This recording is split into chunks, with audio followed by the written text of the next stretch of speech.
we're going to make our own bath salts by Hyacinth Moon. We have all the ingredients out here, and we're going to start making them. Got some lavender we're gonna add flower. Lavender. Just a little lavender.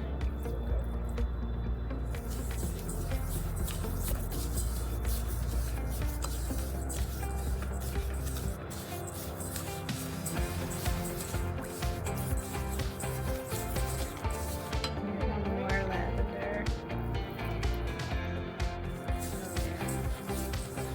Oh, I think that's looking pretty good.